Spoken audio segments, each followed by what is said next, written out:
Hi students, in our previous lecture we discussed about the formulation and development of research hypothesis, and today in this lecture video we discuss the fourth steps of research process, which is the preparation of research design. Research design is basically the arrangement of the condition for collection and analysis of the data, etc. And whenever we design a research design, we have two purpose in our mind.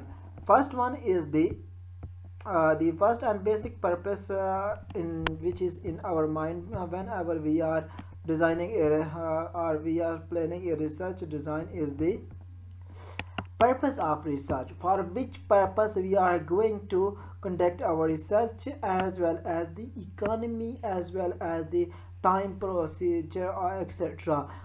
When all the boundaries or all the limitations of our research, we first take in our mind, and then we design our research. Research design basically mean it is a hypothetically process in which we design or in which we plan our research. Mean when we collect the data, which type of data will be collected, from which is our targeted population, what is our sample size, when we analyze our data, which types of analytical or statistical tool was used. If our research is experimental based, then we plan our experiments, and we also plan the instruments, etc. required for our research design.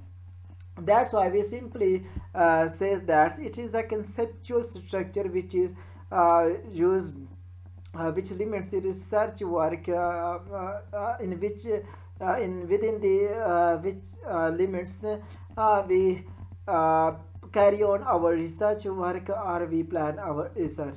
Whenever we design a research work, it is very helpful for the future steps of our research. Basically, there are some criteria of designing research, and all of these mainly based on the nature as well as the purpose of research, for which purposes or for which purpose we are going to conduct our research. First one is the exploratory research.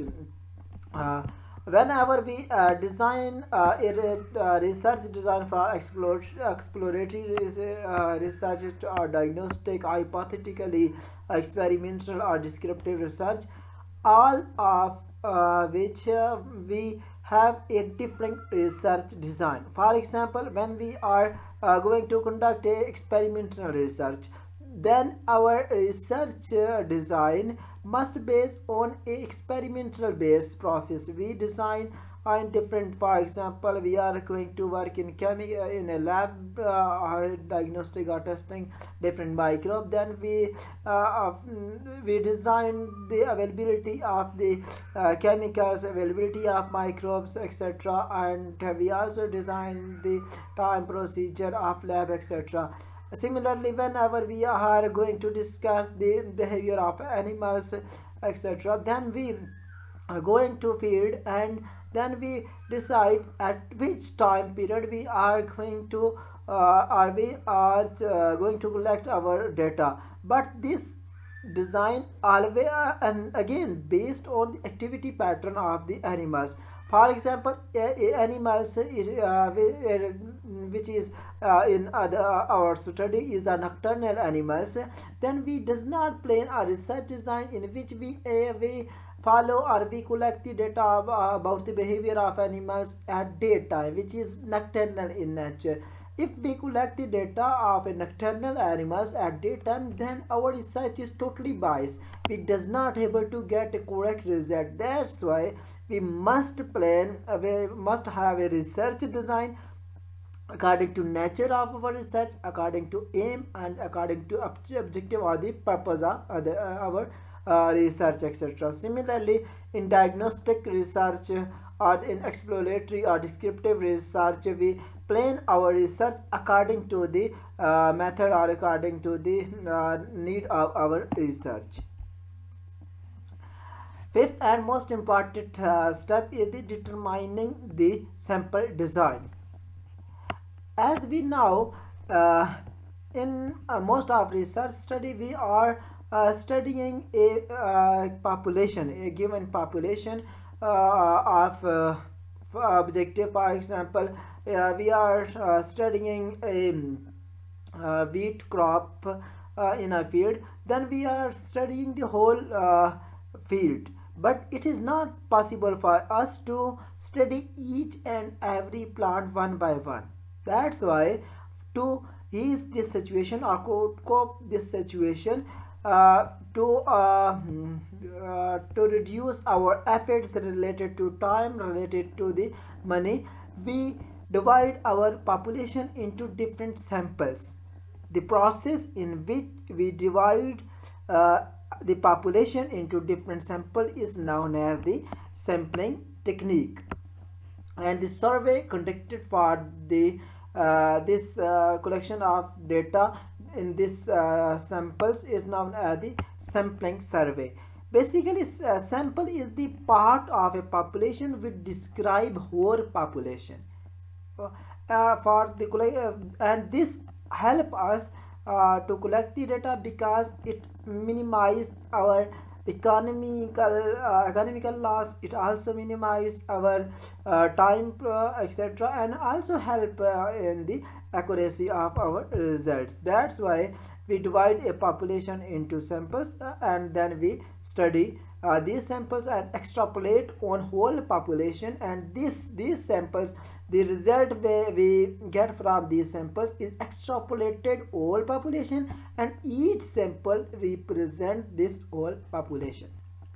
There are a large number of factors which affect the our procedure of sampling. We discuss all of these one by one. First one is the homogeneity and heterogeneity of the universe.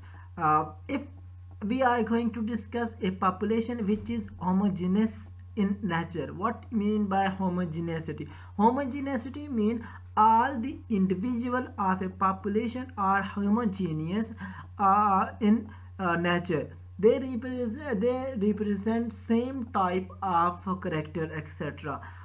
Now, if we are going to discuss a population which is homogeneous in nature, then we take a small size of sample which is sufficient for our research work, which this types of small sample size give us a accurate in the case of homogeneity or homogeneous population or universe. But what's now we are moving toward the heterogeneity, but the condition in the case of heterogeneity is totally different. Heterogeneity means the population in which each individual is different from each other in some aspect.